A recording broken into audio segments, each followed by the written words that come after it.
Masa gelap yang diberi nama Yesus, Yesus yang benar bukan begitu. Allah tidak bisa dimisalkan atau diserupakan dengan makhluknya.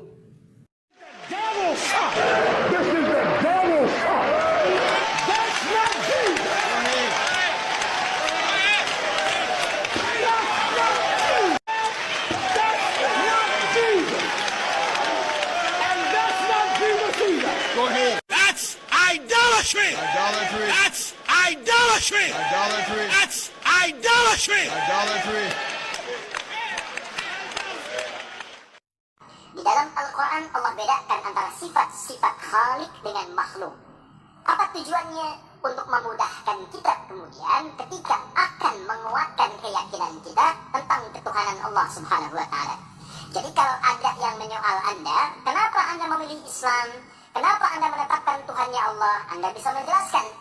Maka dijelaskan oleh Al-Quran, ini loh beda Tuhan dengan makhluk begini, beda Khalik dengan makhluk begini. Saya tetapkan Allah karena hanya pada Allah lah semua sifat ketuhanan berkumpul dan beda dengan makhluk. Bagaimana cara menerangkannya? Buka Al-Quran.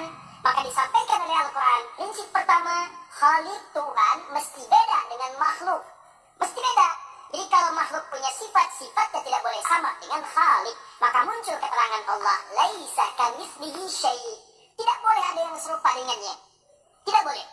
Karena itu kalau makhluk itu berpasangan, manusia makhluk berpasangan, hewan makhluk berpasangan, tumbuhan makhluk berpasangan, maka manusia, hewan, tumbuhan tidak boleh dipertuhankan.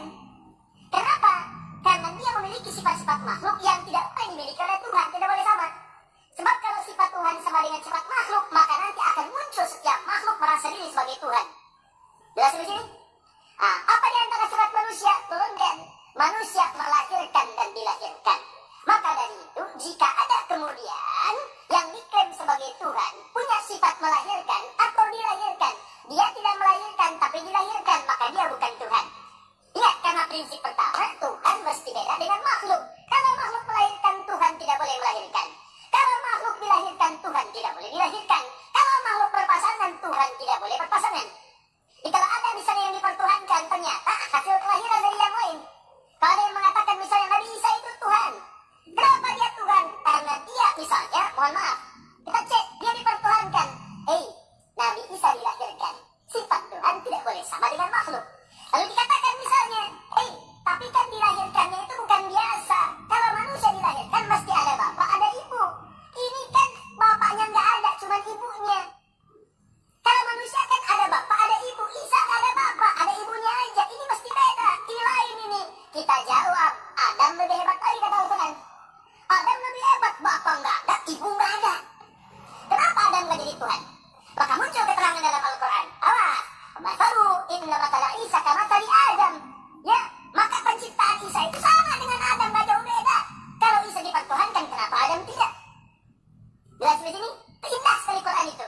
Ada lagi yang protes, oh tidak, Isa itu punya sifat lain, Adam nggak bisa. Apa itu? Menghidupkan yang mati. Adam nggak bisa, Isa bisa. Turun lagi keterangan Quran, dibedain lagi. Ada yang lebih canggih menghidupkannya, namanya Nabi Ibrahim. Turun Quran surah kedua Al-Baqarah ayat 260, paling tinggi sebelah atas. Wa idh qala Ibrahim rabbi arini kaifa tuhyil mauta. Ketika Ibrahim mohon kepada Allah, ya Allah tunjukkan kepadaku bagaimana cara menghidupkan yang mati. Maka diizinkan oleh Allah, lebih canggih. Kalau Nabi Isa dipanggil, hidup dengan izin Allah, biiznillah, hidup. Dan itu meninggal lagi. Nabi Ibrahim tidak. Begitu hidup dicincang dulu tuh. Cincang dulu tuh. Lihat kalimat Qurannya. Wa idh qala Ibrahim rabbi arini kaifa tuhyil mauta. Qala awalam tu'min. Qala bala walakin liyatma'inna qalbi. Qala fakhudh arba'atan minat tayr. Ibrahim, ambil 4 contoh makhluk Allah. Apa itu burung? 4 langsung sekaligus. Nabi Isa 1, Nabi Ibrahim 4 langsung. Setelah itu apa? Fasulhunna. Kemudian tebarkan di setiap bukit, pindahin, gini. 1, 2, 3, 4 bukit. Nabi Isa di dekat sini. Yesus, Nabi Isa, Mesias dekat sini. Pukul kuburan bangkit. Nabi Ibrahim tebar di 4 bukit, beda bukit. Cincang dulu, burungnya dicincang dulu. Ini sudah dicincang, sudah habis semuanya, panggil. Tummatuhunna yatina kasaya, panggil. Nabi Isa manggil, betul manggil Nabi Isa. Kamu hidup dengan izin Allah. Nabi Ibrahim mengucapkan kalimat yang sama. Yang telah saya cincang, hidup dengan izin Allah. Yatina kasaya, 4-4 terbang lagi. Canggih mana? Nabi Ibrahim, Nabi Isa. Nabi Ibrahim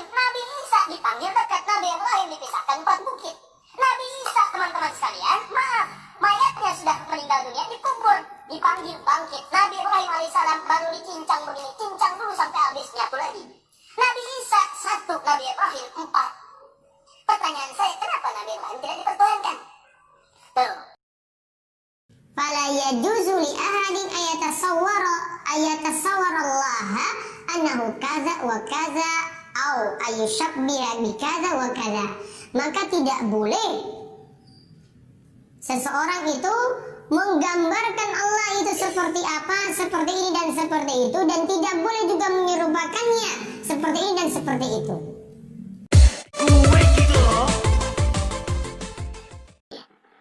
Bapa lebih besar daripada Yesus. Hal ini tertulis di dalam Yohanes pasal 10 ayat 29, di mana dikatakan di sana, Bapakku yang memberikan mereka kepadaku lebih besar daripada siapapun, termasuk lebih besar dari Yesus sendiri, dan seorang pun tidak dapat merebut mereka dari tangan Bapa. Kita lihat pernyataan Yesus yang kedua, yaitu di dalam Yohanes 14 ayat 28. Dikatakan oleh Yesus, Aku pergi tetapi aku akan datang kembali kepadamu. Sekiranya kamu mengasihi aku, kamu tentu akan bersuka cita karena aku pergi kepada Bapakku. Sebab Bapa lebih besar daripada aku. Dua ayat ini sangat jelas berbicara bahwa Bapa lebih besar daripada Yesus, bahkan lebih besar daripada siapapun. Perlu kita tahu bahwa pernyataan Yesus ini merupakan kalimat langsung dari Yesus untuk menjelaskan hubungan dirinya dengan Bapanya.